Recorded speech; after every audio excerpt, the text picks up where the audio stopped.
He made prisoners thank him after he whipped them. Not beg, not scream, thank him. Picture that for a second, a man beaten, bleeding, barely able to stand, forced to look his tormentor in the eye and say thank you, because refusing meant something even darker was coming. That was the world August Bogusch built around himself. A world where cruelty wasn't just tolerated, it was performed, ritualized, demanded. And on a freezing January morning in 1948, that same man stood on a scaffold in a Krakow prison, waiting for a rope to finish what a courtroom had already decided. This is the story of how he got there. If you've ever wondered how an ordinary man, born in a quiet European town, no different from thousands of others, turns into someone capable of this kind of cruelty, keep watching, because Bogusch's story isn't just about one execution. It's about the slow, deliberate choices that turn a person into a weapon. And it's about what happens when the world he helped terrorize finally gets the chance to judge him. Before we go further, if stories like this hit you the way they hit us, hit subscribe right now. This channel exists to dig up the buried truths of history, the details textbooks skip past in a single sentence because the full weight of them is too heavy for a paragraph. We don't sanitize, we don't glorify. We just tell you what happened as honestly and as clearly as the historical record allows, and why it still matters today. Now, let's go back to the very beginning. August Raymond Bogusch was born on August 5, 1890, in Lubliniec, a small town in Upper Silesia, then part of the German Empire. There was nothing in his birth, nothing in his childhood, that marked him as different. He was just another boy growing up in a corner of Europe that hadn't yet split apart into the horrors of the 20th century. But history has a strange, terrible habit of finding the men willing to do its worst work. And for Bogusch, that moment came in October 1932. He joined the Nazi Party. It wasn't a passing interest, a flirtation with a fringe movement. It was a door opening, and he walked through it fully. 6 months later, in April 1933, he opened another door, the SS. His membership number, 51,922, placed him among the early wave of men who chose this path before it became the machinery of an empire. Here's what makes that timing so important. In 1933, Hitler hadn't yet consolidated absolute power. The death camps didn't exist yet. The war hadn't started. Joining the SS at that moment wasn't something forced on Bogusch by circumstance or survival. It was a choice made early, while the ideology was still just words and rallies, not yet a system of mass murder. He wasn't swept up by the tide of history. He was one of the hands that helped build the wave. For the next several years, Bogusch existed mostly in the background, a name in party records, a face in a uniform, part of a growing machine that was slowly tightening its grip on Germany. But machines like that don't stay quiet forever. They need operators. And in August 1939, right as the world stood on the edge of Chinese letter war, Bogusch was drafted into the SS Totenkopfverband, the Death's Head units, the branch of the SS specifically responsible for running concentration camps. He was sent to Buchenwald, and that is where the man history would come to know, the man on trial, the man on the scaffold, truly began to take shape. Buchenwald wasn't hidden in some distant occupied territory. It sat inside Germany's own borders, built in 1937, and it quickly became one of the largest camps in the entire system. After Kristallnacht in November 1938, nearly 30,000 Jewish men were forced through its gates. Electrified fences, watchtowers, armed sentries patrolling day and night. A machine engineered for suffering. Bogusch stepped into that machine. And unlike some who hesitated, who looked for ways to avoid the worst of it, he didn't resist. He became part of it, fully and willingly. But Buchenwald was only a rehearsal. What came next would take him somewhere far darker, a place whose name alone still makes the world go silent. And what he did there is exactly why, years later, a courtroom would decide the world was better off without him. January 27, 1941, Bogusch arrives at Auschwitz. Within months, prisoners there learn a name they will never forget, not out of respect, but out of pure, cold fear. He hated the Polish prisoners with something that went beyond standard SS cruelty. He called them swine, bandits, subhuman. He didn't just guard them, he humiliated them day after day for the smallest possible infractions. A misstep during roll call, a wrong glance, a moment of exhaustion mistaken for defiance. Any of it was enough to trigger his rage. But here's what separated Bogusch from other brutal guards in the camp system. He wasn't just violent, he was methodical about it. Survivors who lived through his punishments described something chilling. It wasn't chaotic fury. It was practiced, controlled. He knew exactly where to strike, exactly how to make each blow of his whip count for maximum pain and maximum humiliation. And then came the ritual that made him infamous even among Auschwitz's guards. After beating a prisoner, he demanded they thank him. Sit with that for a second. A man, bleeding, barely able to stand upright, forced to look his tormentor in the eyes and say the words "thank you." Because in Bogusch's twisted order of things, refusing that gratitude meant risking something even worse. This single detail, recorded by survivors, remembered decades later, tells you everything about the kind of control he wanted. Not just to hurt people, to make them perform submission.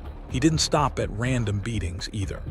Bogusch held real institutional power as a Blockführer, a block leader, giving him direct authority over the daily lives of hundreds of prisoners.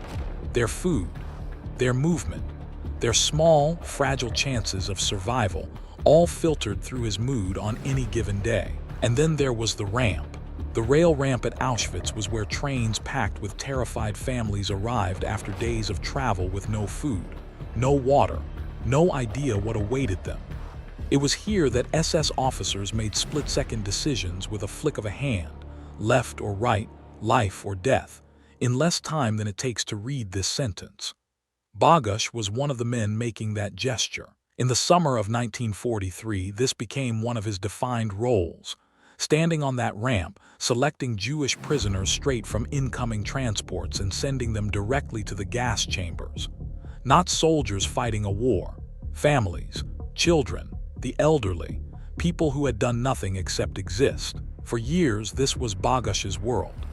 Auschwitz consumed human beings on an industrial scale, and he was one of the hands operating that machine, sorting, selecting, punishing, day after day, as if it were ordinary work. But by January 1945, the empire that gave him his power was collapsing. Soviet forces were closing in fast, and the SS made a desperate, brutal decision: evacuate the camp before liberation arrived. Nearly 60,000 prisoners were forced onto what history now remembers as the death marches, freezing temperatures, no food, no rest, no mercy. Thousands who had survived years inside the camp didn't survive the walk out of it.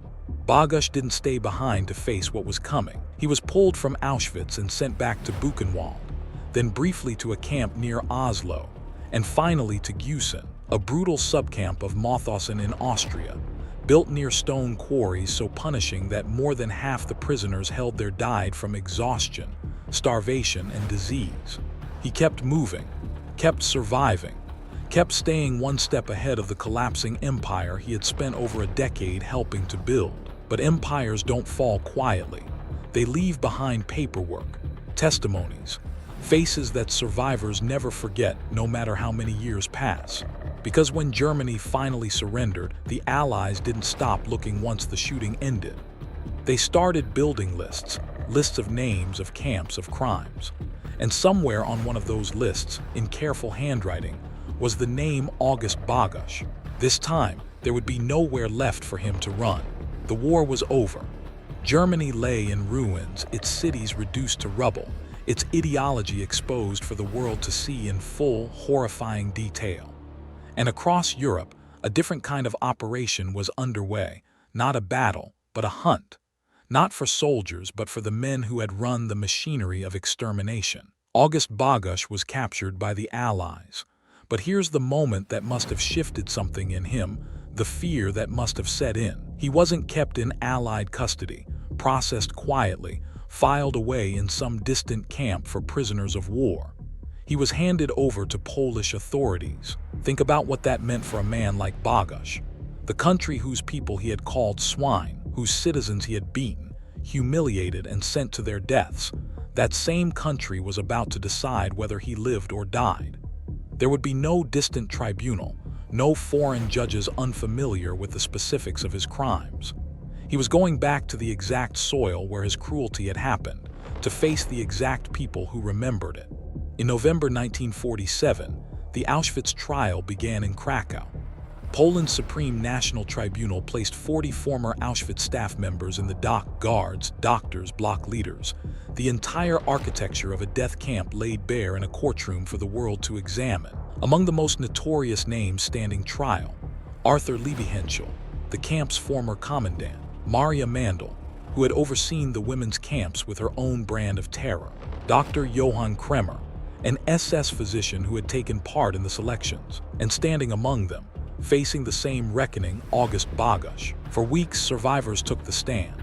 People who had lived through the beatings, the ramp selections, the sheer daily terror of his presence, stood up in that courtroom and told the tribunal exactly what he had done. Every detail he might have hoped stayed buried came back into the light. The whip, the forced gratitude, the casual, almost bureaucratic way he had treated human suffering as routine. The trial ended on December 22, 1947. The tribunal didn't take long to reach its decision. Bogusch, alongside dozens of others, Hans Almayer, Therese Brandl, Arthur Breitwisser, Fritz Buntrock, and more, was sentenced to death. Out of all 40 defendants, only one man was acquitted that day. A doctor who had refused to take part in the selection process, who had made requests, futile but real, for more food for the prisoners under his care. Everyone else who had chosen cruelty over conscience received the same verdict. Now picture the final morning. January 24, 1948, Montelupich prison in Krakow, a building already infamous, one the Gestapo themselves had used to terrorize the Polish people throughout the war. The irony was impossible to miss.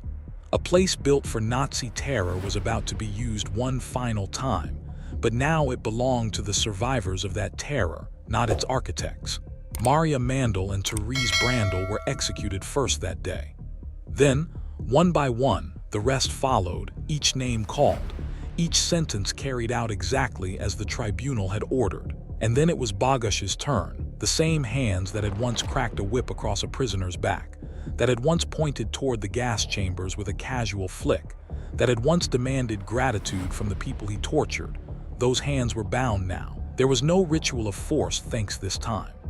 No power left to twist the moment into humiliation.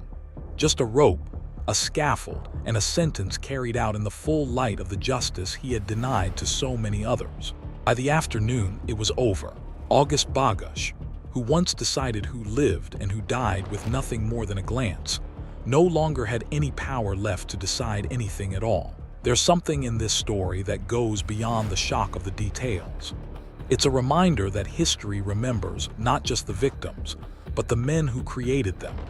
Every testimony, every trial record, every name on that tribunal's list exists because people refuse to let cruelty vanish quietly into the past. That's exactly why this channel exists, to make sure stories like this one are never forgotten. If this moved you, hit subscribe and stay with us, because history has thousands of stories like this one still waiting to be told.